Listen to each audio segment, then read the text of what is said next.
Hello everyone, fearless RP मध्ये तुमचे स्वागत आहे। आजच्या व्हिडिओमध्ये आपण बघणार आहोत की फाउंडेशन हे आपण आपल्या स्किन टोन नुसार किंवा स्किन टाइप नुसार हे कसं चूज करायचं, कसं निवडायचं हे मी तुम्हाला आजच्या व्हिडिओमध्ये सांगणार आहे। आता तुम्ही जर तुमच्या स्किन टाइप नुसार किंवा स्किन टोन नुसार जर फाउंडेशन वापरलं तर तुमचा मेकअप हा खूपच छान दिसतो। तुम्ही जर तुमच्या स्किन टोन नुसार किंवा स्किन टाइप नुसार जर फाउंडेशन हे वापरलं नाही तर तुमचा मेकअप हा खराबही होऊ शकतो। सो फ्रेंड्स, मेकअप करताना तुमच्या स्किन टोनला, तुमच्या स्किन टाइपला कुठलं फाउंडेशन किंवा कुठला शेड हा मॅच होतो हे कसं निवडायचं हेच आपण आजच्या व्हिडिओमध्ये बघणार आहोत। हे सगळं जाणून घेण्यासाठी आजचा व्हिडिओ हा शेवटपर्यंत नक्की बघा आणि तुम्ही माझ्या चॅनलला अजूनही सबस्क्राइब केले नसेल तर सबस्क्राइब नक्की करा। आता सगळ्यात पहिल्यांदा बघूया की तुमच्या स्किन टाइपला सूट होणारं फाउंडेशन कसं निवडायचं। स्किन टाइपला सूट होणारं फाउंडेशन म्हणजे नेमकं काय? तर आपल्या स्किनचे 4 टाइप्स असतात। तर oily skin, normal skin, dry skin आणि कॉम्बिनेशन स्किन। तर फ्रेंड्स, सगळ्यात पहिल्यांदा आपण बघूया की ऑइली स्किनला सूट होणारं किंवा ऑइली स्किन टाइपला फाउंडेशन हे कसं निवडायचं। तर जर तुमची स्किन ही ऑइली असेल तर मेक शुअर करा की तुम्ही मॅट फिनिश असलेलं फाउंडेशन वापरावं किंवा विकत घ्यावं, किंवा तुम्ही असं फाउंडेशन निवडा की जे तुमच्या स्किन वरचं ऑइल हे कमी करेल किंवा तुमच्या स्किनचं ऑइल कंट्रोल करेल। तर फ्रेंड्स, यामध्ये तुम्ही पावडर फाउंडेशन मध्येही इन्व्हेस्ट करू शकता किंवा तुम्ही मॅट फिनिश असलेलं फाउंडेशन ही निवडू शकता। हे फाउंडेशन काय करेन की तुमच्या स्किनचं ऑइल आहे ते प्रिव्हेंट करतं आणि त्यामुळे तुमचा मेकअप हा ऑइली होणार नाही। तर तुमची स्किन जर ऑइली असेल तर तुम्ही मॅट फिनिश असलेलं फाउंडेशन चूज करा। तुम्ही पावडर फॉर्म मध्ये असलेलं कुठलंही फाउंडेशन हे यूज करू शकता। नेक्स्ट जी स्किन टाइप आहे ती आहे कॉम्बिनेशन स्किन। तर कॉम्बिनेशन स्किन टाइप हा कसा असतो? तुमचा जो टी झोन एरिया असतो, म्हणजे हा जो तुमचा एरिया असतो, इथे जर तुमचा ऑइल असेल आणि बाहेरची स्किन ही जर तुमची नॉर्मल असेल तर आपण त्याला कॉम्बिनेशन स्किन म्हणतो। फ्रेंड्स, कॉम्बिनेशन स्किन साठीही मी जे तुम्हाला ऑइली स्किन टाइप साठी फाउंडेशन सजेस्ट केले आहे तेच तुम्ही कॉम्बिनेशन स्किन टाइप साठी चूज करायचे आहेत। तर तुम्हाला काय करायचं आहे की जो टी झोन एरिया आहे तिथे तुम्हाला एक ऑइल कंट्रोल करणारं मॉइश्चरायझर हे अप्लाय करायचं आहे आणि त्यानंतर तुम्ही प्रायमर अप्लाय करा आणि नंतर तुम्ही तुमचं फाउंडेशन वापरू शकता। आणि जी तुमची टी झोन एरियाच्या बाहेरची जी स्किन आहे, म्हणजेच ही जी तुमची स्किन आहे, ही स्किन जर तुमची ड्राय पडली असेल किंवा नॉर्मल असेल तर तीही स्किन तुम्ही व्यवस्थित मॉइश्चराइज करा, जेणेकरून तुम्ही जे फाउंडेशन यूज कराल ते तुमच्या स्किनवर व्यवस्थित बसेल आणि तुमची स्किन ही ऑइली दिसणार नाही आणि डलही दिसून येणार नाही। आणि जर तुम्ही ज्या टी झोन एरियाच्या बाहेर जी तुमची स्किन ड्राय झाली आहे तिथे जर तुम्ही व्यवस्थित मॉइश्चराइज केलं तर तुमची स्किन ही ड्राय होणार नाही आणि तुमचा मेकअप हा व्यवस्थित तिथे बसेल। त्यानंतरची स्किन टाइप आहे ड्राय स्किन।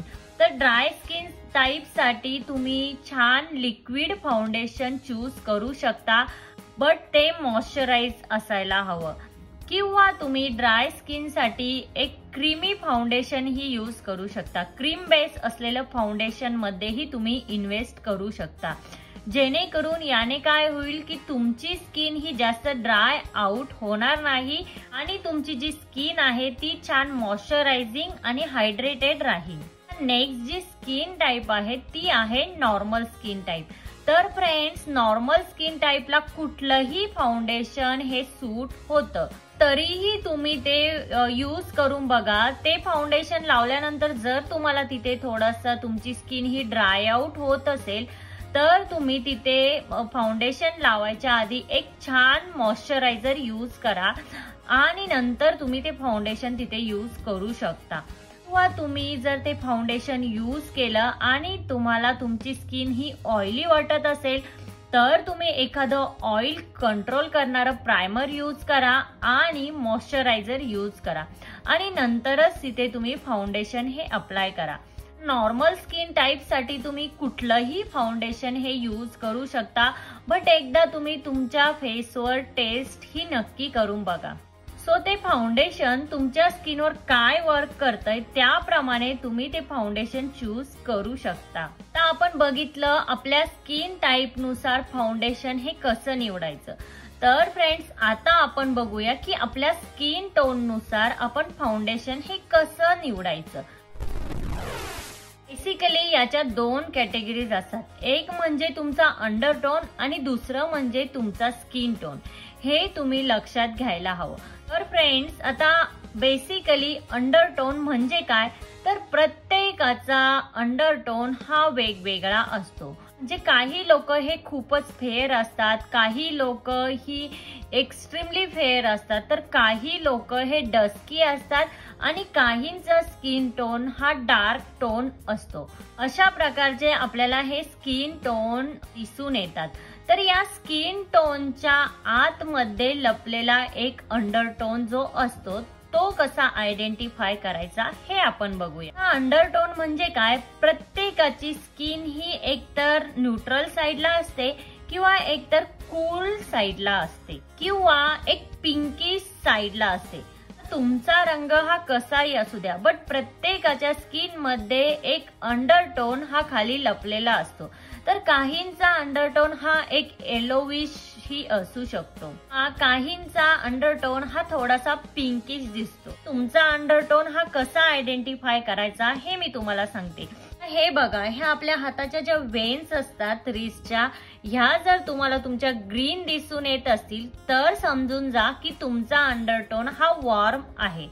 आणि ह्या वेन्स जर तुम्हाला अशा पर्पल आणि ब्ल्यू जर दिसून येत असतील तर तुमचा अंडरटोन हा कूल टाइप मध्ये येतो. कूल टाइप मध्ये म्हणजे तो थोडासा पिंकिश साइडला जातो. फ्रेंड्स, जर तुमच्या इथे हाताच्या वेन्स तुम्हाला समजत नसतील की त्या ग्रीन आहे की पर्पल आहे की ब्ल्यू आहे, जर कुठल्याही तुम्हाला दिसून येत नसतील किंवा तुम्ही कन्फ्यूज असाल तर समजून जा की तुमचा अंडरटोन हा न्यूट्रल अंडरटोन आहे. अशा प्रकारे तुम्ही इझी पद्धतीने तुमचा अंडरटोन हा आयडेंटिफाय करू शकता आणि तुमचं फाउंडेशन हे तुम्ही चूज करू शकता. आता फ्रेंड्स, मार्केटमध्ये बऱ्याच ठिकाणी बऱ्याच ब्रँडमध्ये अंडरटोन हा दिलेला असतो. म्हणजे लॅक्मी, मेबेलिन किंवा असे जे चांगले ब्रँड्स आहेत त्या ब्रँड्सच्या फाउंडेशन मध्ये अंडरटोन हा आयडेंटिफाय केलेला असतो. तर तुम्ही त्या पद्धतीने तुमचा अंडरटोन नुसार तुम्ही तुमचं फाउंडेशन हे निवडू शकता. आता आपण बघूया तुमच्या स्किन टोन नुसार तुम्ही फाउंडेशन हे कसं चूज करायचं. तर बरेच लोक काय करतात, फेअर दिसण्यासाठी आपल्या स्किन टोनचा एक कलर लाईट असल्याचं फाउंडेशन हे चूज करतात. बट हे पूर्णपणे चुकीचं आहे. जर तुम्ही तुमच्या स्किन टोन किंवा तुमचा जो अंडरटोन आहे यापेक्षा जास्त लाईट कलर चूज केला किंवा तसं फाउंडेशन जर यूज केलं तर तुमची स्किन किंवा तुमचा चेहरा, तुमचा मेकअप हा थोड्याच वेळाने ग्रे होतो आणि ते फाउंडेशन हे तुमच्या स्किनवर ऑक्सिडाइज होतं आणि त्यामुळे तुमचा मेकअप हा खराब दिसू लागतो. सो तुम्हाला काय करायचं आहे, तुमच्या स्किन टोन नुसार तुम्हाला फाउंडेशन हे निवडायचं आहे. आता याची ही एक ट्रिक आहे, ती मी तुम्हाला सांगते. तर यामध्ये बरेच सारे लोक हे चूक करतात. फाउंडेशन निवडताना ते इथे फाउंडेशन लावून बघतात, बट इथला कलर आणि तुमच्या फेसचा कलर यात भरपूर सारा डिफरन्स आहे.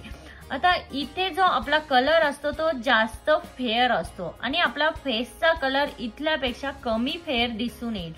बट जर तुम्ही इथे ते फाउंडेशन टेस्ट केलं आणि तो कलर जर तुम्ही फाउंडेशनचा घेतला तर तुम्हाला तो लाईट कलर मिळू शकतो. त्यामुळे फाउंडेशन हे चूज करताना तुम्ही ते फेसवर टेस्ट करा. आता आपण फाउंडेशन हे कुठे लावतो, फेसवर, राईट. तर ते आपल्याला फेसवरच टेस्ट करायला हवं. तुम्ही फाउंडेशन निवडताना एक असा तुमच्या फेसवर पॅच लावून बघा आणि ते जर तुमच्या स्किन टोनला सूट होत असेल तर तेच फाउंडेशन तुम्ही घेऊ शकता। आजच्या व्हिडिओमध्ये आपण बघितलं की आपल्या स्किन टाईप नुसार आणि आपल्या स्किन टोन नुसार आपण फाउंडेशन हे कसं निवडायचं। फ्रेंड्स, आजच्या व्हिडिओमध्ये इतकंच। तर तुम्हीही कन्फ्यूज असाल की तुमच्या स्किन टोन नुसार किंवा स्किन टाईप नुसार कुठलं फाउंडेशन हे निवडायचं, तर मी ज्या ट्रिक्स सांगितल्या आहेत त्या तुम्ही नक्की फॉलो करा। याने तुम्हाला तुमच्या स्किन साठी एक चांगलं सूट होणारं फाउंडेशन नक्कीच मिळेल। आजचा व्हिडिओ हा तुम्हाला कसा वाटला? आजचा व्हिडिओ जर तुम्हाला हेल्पफुल वाटला असेल तर लाईक, शेअर, सबस्क्राईब करा आणि तिथे जे बेल आयकॉन आहे ते प्रेस करा। म्हणजे काय होईल, जेव्हा मी व्हिडिओ अपलोड करेन तेव्हा त्याचे नोटिफिकेशन हे सगळ्यात पहिल्यांदा तुम्हाला येईल। भेटूया अशाच एका नवीन व्हिडिओ मध्ये, तोपर्यंत काळजी घ्या। Thank you everyone.